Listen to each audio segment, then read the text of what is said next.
Ladies, you'll end up shopping for your guy's deodorant, right? So try Degree's Original Cool Rush. You see, last year, Degree changed the formula, and men were mad. One guy even started a petition. So Degree admitted they messed up and brought the Original Cool Rush scent back. It's clean, crisp, and actually smells like someone you want to cuddle. And it's in Walmart, Target, and other stores now for under $4. So toss one in your cart and find out why it's the best-selling men's antiperspirant for the last decade. Degree Cool Rush is back, and it smells like victory. This episode is brought to you by LifeLock. Not everyone is careful with your personal information, which might explain why there's a victim of identity theft every 5 seconds in the US. Fortunately, there's LifeLock. LifeLock monitors hundreds of millions of data points a second for threats to your identity. If your identity is stolen, a US-based restoration specialist will fix it, guaranteed, or your money back. Save up to 40% your first year by visiting lifelock.com/podcast. Terms apply. Hey, true crime friends. Welcome back to another episode of True Crime in Academia. I am your host, Married to Pippi. I hope you all have had a wonderful weekend. Saturday night, I met up with Andrew and his family, and we all went out to dinner and then saw Dreamgirls at the Walnut Street Theater in Philadelphia. Oh my gosh, I cannot rave. And at this time that you're listening, sadly, it's been closed. We saw the penultimate showing of Dreamgirls at the Walnut Street Theater, and oh my God, it was amazing. The three main actresses, they were absolutely incredible. Effie was, I think her name, the actress who plays her is Avina Sawyer. She is incredible. Oh my gosh. With the amount of emotion that she sings with, and like to know that they do these performances so many times a day, like, is just insane. I mean, she was incredible, because like when we saw her, that was the second showing, and the fact that she had already done a performance earlier in the day, like, I can't even imagine how, like, even more amazing that sounded, you know. So overall, just an amazing theater experience, truly. So if Dreamgirls the musical is playing somewhere near you, I highly recommend that you go and see it. And of course, for me, it's just always good to see and catch up with Andrew whenever I can. So overall, like Saturday, it was just good vibes, good people, and a great show. On a sad note, some not so good things that have happened recently. Virginia Guffrey passed away due to suicide on Saturday, April 26th. For those of you who may not know who she is, she was one of the main accusers of Jeffrey Epstein and of Prince Andrew specifically. And from what I've seen from different news sources, sadly, it just seemed like the trauma that she endured was just too much, and that was one of the main reasons why she took her own life. Obviously, this is absolutely devastating, and no one should have to live with that kind of pain. But the fact that with that pain, she was able to do as much good as she could with it, you know, I think is also very important to acknowledge. So, you know, rest in peace, Virginia Guffrey. We're going to take a quick break, and when we get back, we will get into this week's episode, the murder of Mackenzie Leuck. Mackenzie Leuck was born on March 8th, 1996, in Los Angeles County. She was raised in the LDS, or Latter-day Saints Church.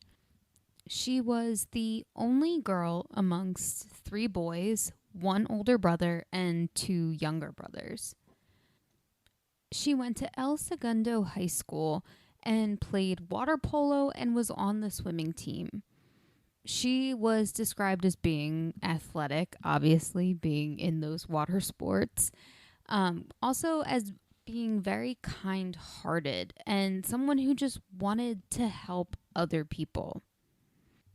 She got accepted into the University of Utah, where she decided to major in kinesiology and pre nursing. She was also a member of the Alpha Chi Omega sorority. Overall, I mean, Mackenzie was just very well liked and was working hard to pursue her future in the medical field. Later on in college, she worked at the Salt Lake City Biological Testing Company and was deciding whether she wanted to pursue a career in nursing or if she wanted to go to med school. But she knew for certain that it needed to be in the medical field. And she was set to graduate with her bachelor's in May of 2020. At some point during the summer, sadly, Mackenzie's grandmother dies. And Mackenzie, being close with her, was obviously very distraught by her grandmother's death. And, of course, flew home for the funeral. And according to some of her friends and sorority sisters, Mackenzie was somewhat traumatized by this funeral. It seemed like it might have been like the first person that she was close with that had passed away. So this was a very hard death for her, but also seemed that she had, a really good support system behind her. Mackenzie flew back from her grandmother's funeral on June 17th, 2019. And she had gotten back to Salt Lake City around 1 a.m. and she had texted her parents letting her know that she had landed.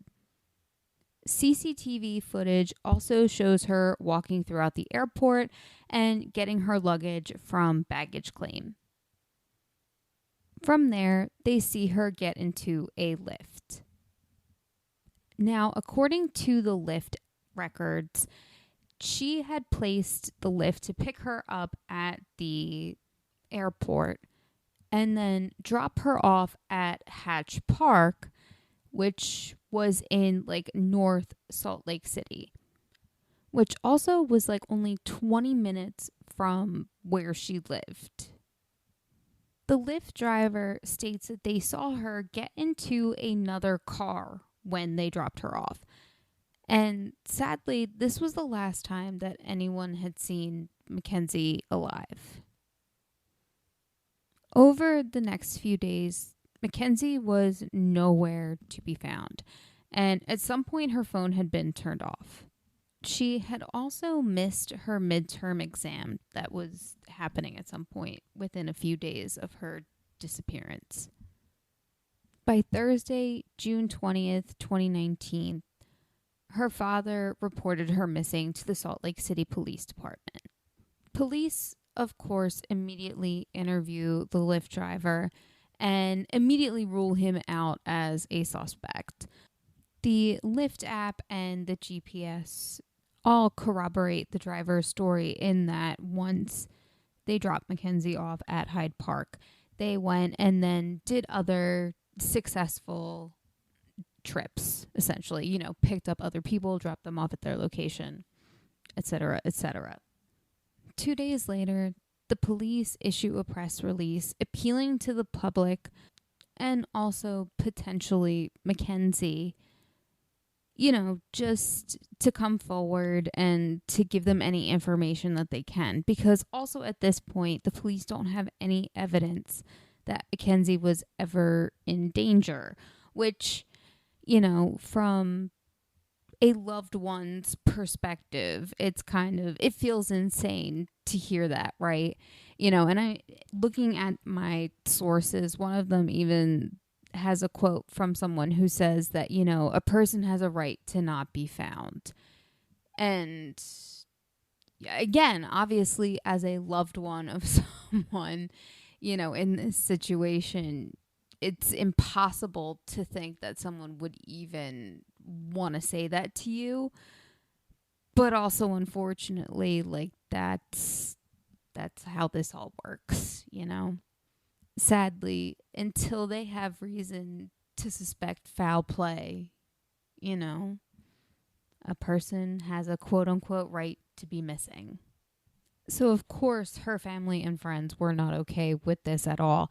And they start going out and putting out missing persons flyers.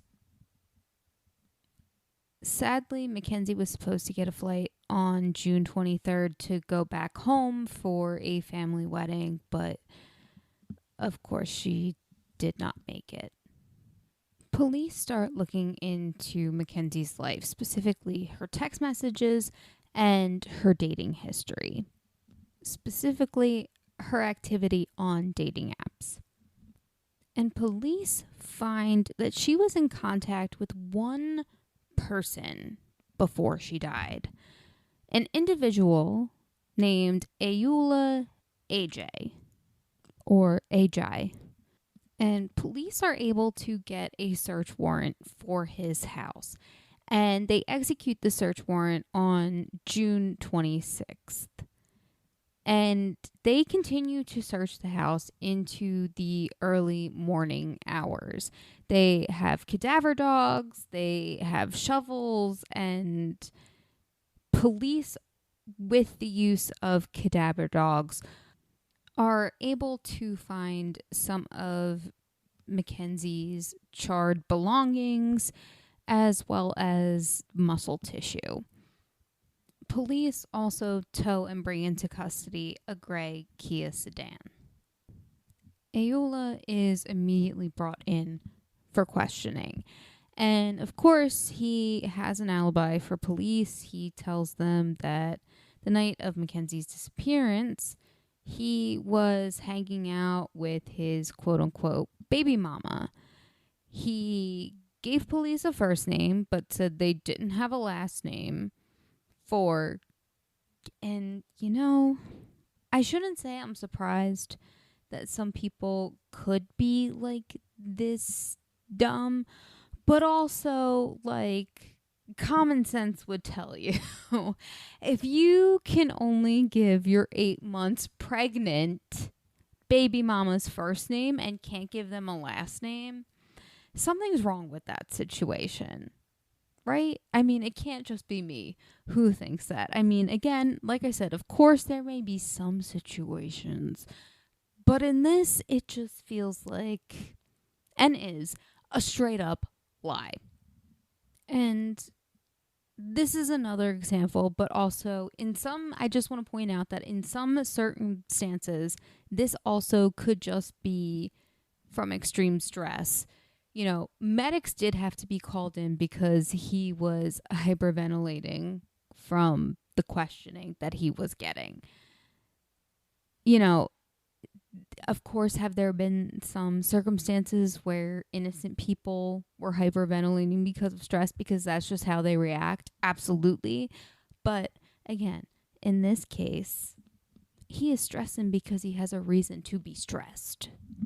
But, once the medics are able to stabilize him and he can stabilize himself, he, of course, is just acting like a law-abiding citizen and is like, I would never commit such a crime because, why would I do this? Why would I lie? That's a crime. Why would I do this? That's a crime. Like, in reading some of the quotes from his testimony, that's pretty much the response he gives. On July 3rd, during a search, investigators found disturbed earth in a wooded area off a main road in Logan Canyon. After doing some digging, they are able to retrieve some remains. And 2 days later, July 5th, the medical examiner confirmed that the remains that they found, in fact, belonged to Mackenzie Leuck. And the cause of death appeared to be blunt force trauma to the head. On October 7th, 2020, Ayula pled guilty to aggravated murder and desecration of a human body. According to the plea deal he took, that basically took the death penalty off the table. Despite this, he will spend the rest of his life in prison without the possibility of parole. It was also reported that later that he pled guilty to a charge of forcible sex abuse in a different case. It seems as though, he apologized to both of Mackenzie's parents at the trial. However, from what I've read, it seems that the father thinks that, Ayula was very unremorseful during the trial, which I kind of hold more weight with that. So I don't know how sorry he was about the whole thing, but I don't know, because in some ways I feel like maybe that's something beneficial for a parent of that. But again, I've never been in, thankfully, and hopefully never will be in that situation. But I can't imagine that changes much, right? I don't know. So that is the murder of Mackenzie Leuck. And I hope you all have a wonderful rest of your week. Don't forget to follow True Crime in Academia on social media at True Crime in Academia on Instagram, Threads, and TikTok. If you would like to listen to this episode or other episodes of True Crime in Academia ad-free, go to patreon.com/Ivory Tower Boiler Room and become a subscriber today. Well, my darlings, that is all I have for you this week. Until next time, and please stay tuned for next time. Pay attention to the social medias. I will post when the next episode is coming out, which there will be another one for this month. I'm just not sure with my schedule when it will be, but it will be this month. But until then, my darlings, I will see you all later.